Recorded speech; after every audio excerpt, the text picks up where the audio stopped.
Hello everyone, welcome to my channel, or welcome back. My name is Anna and I discuss topics related to history, writing, storytelling, and culture. So if those are things that interest you, join my nerd herd to see future content like this. Today I want to talk about the various motivations for undertaking the First Crusade in the Middle Ages. Let's get into it.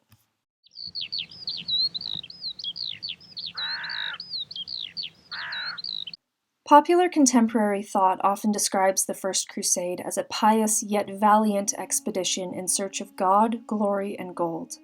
However, people in the 11th century had numerous motivations for traveling to the Holy Land. There is much debate about what exactly inspired these men and women to endure so much hardship on the road to Jerusalem. Some went to die there, while others went to settle down. Some wanted to absolve their sins, while others went in search of prestige and wealth. According to the collection of primary sources entitled Chronicles of the First Crusade, edited by Christopher Tyerman, the deep loyalty and love for Christ was the main motive behind the movement. Additionally, there is a strong differentiation between the Christians and the non-Christians in these chronicles, which is indicative of the strained intercultural relations that were at play in this time period. The incredible passion for the righteousness of their faith led people of the West to deem other religions as dangerous to the survival of Christian lives and Christian ideals. The combination of factual and perceived threats that Muslims posed to Christians in the 11th century was the major driving force behind the decision for laymen and women of Christendom to travel to the Holy Land in 1096 as part of the expedition that would later become known as the First Crusade. It is important to examine the cultural context in which the source material of the First Crusade was written before evaluating the reasons behind the campaign. One of the scribes from the Chronicles of the First Crusade presents a convincing argument as to how the threat of the non-Christians in the East encouraged people of Christendom to travel to the Holy Land. Albert of Aachen's account, as presented in the Chronicles of the First Crusade, was written in the 12th century, possibly as early as the year 1101. Although Albert of Aachen was not an eyewitness to the events that he recorded, Christopher Tyerman argues that his account may be just as accurate as chronicles from those who actually went to the Holy Land and wrote down what they saw. In order to construct his chronicle, Albert relied on the stories from crusaders who had returned home after their long voyage to the Holy Land. The main figure on which Albert of Aachen focused his writing was a man known as Peter the Hermit. Peter was a pinnacle of the first wave of the First Crusade, known as the People's Crusade, which set out from Jerusalem in the autumn of 1095. It is Albert of Aachen's detailed description of Peter the Hermit that illuminates the underlying cause for undertaking the pilgrimage eastward.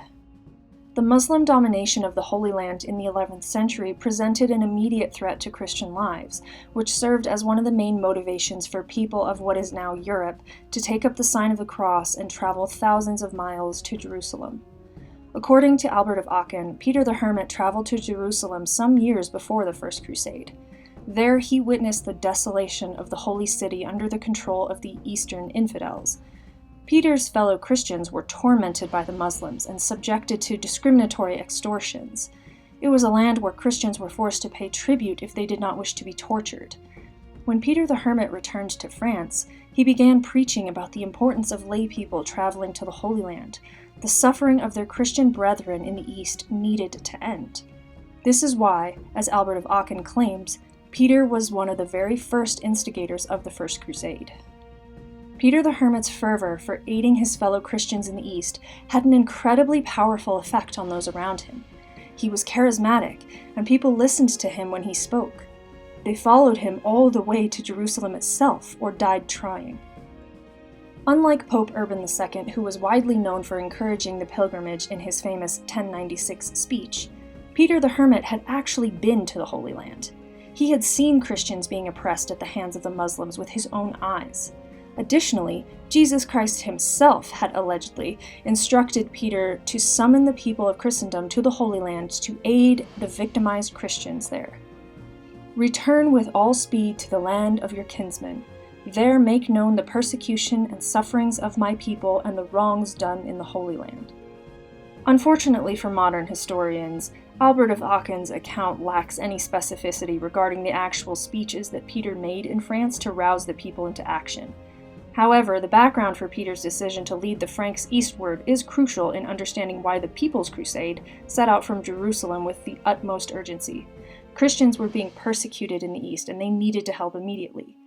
The pilgrims may have had various reasons for journeying east, but their piety encouraged them to go to the aid of their fellow Christians as soon as was possible. The Muslim rule of Jerusalem acted as a threat to Christian livelihood and righteousness, which was arguably the most influential point of consideration for the pilgrims of the First Crusade.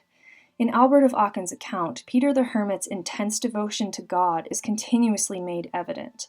In one passage, Albert describes the scene in which Peter the Hermit first learned of the crimes against his fellow Christians in the Holy Land. Following his acquisition of this knowledge, Aachen states that the land and sky alike became shrouded in darkness, which prompted Peter to return to the Holy Sepulchre to pray. This description of the darkness could be entirely literal, but it seems significant that the darkness not only covered the sky, but the earth as well. The phrasing in this passage offers a metaphor for the Muslim rule, the heathens being the darkness that covers the earth and sky, as if Islam could swallow the world whole given the chance. The implication here is that whoever controls Jerusalem and the holy places around the city controls the world. It also foreshadows that Christians will bring God's light to the world by taking back Jerusalem and restoring goodness to the land in the name of God. As mentioned earlier, Albert of Aachen quotes Jesus Christ as he appears in a vision to Peter the Hermit. "Rouse the hearts of the faithful to cleanse the holy places of Jerusalem and restore the service of the saints." These word choices offer some insight into the motivation behind Peter's passion for the pilgrimage. The term cleanse is significant, because at first glance it seems to imply an extermination of infidels from the Holy Land. Upon further examination of the Chronicles about the Crusaders, it seems more likely that the word did not necessarily mean the annihilation of the heathens, but rather the cleansing of the heathen souls through baptism. Ideally, the non-Christians would convert willingly and receive baptism, thus cleansing the Holy Land and restoring peace. So in conclusion, the corporeal and spiritual threats that Muslims posed to Christians in the 11th century were the main motivators for people to participate in the pilgrimage to Jerusalem in 1096 as part of the First Crusade. As seen in Albert of Aachen's account of Peter the Hermit's efforts in the First Crusade, people of Christendom were inspired to do what they believed was right. The idea that people just like them, Christians, were being made to suffer at the hands of those who could never understand their faith was an essential part of the movement. The holy righteousness of the war against non-Christians ensured that the pilgrims would not lose faith on their journey. They had to continue to believe that God was on their side in order to succeed. Even people far away from the action, like Albert of Aachen, could see that this expedition was indicative of a larger struggle, a struggle between light and dark, between right and wrong, good and evil, as they saw it. The First Crusade is a prime example of how people automatically tend to view themselves in relation to some other. Binary struggles have continued to remain relevant throughout history since the First Crusade. It may be less about religion now and more about national identities, say, but the concepts remain the same.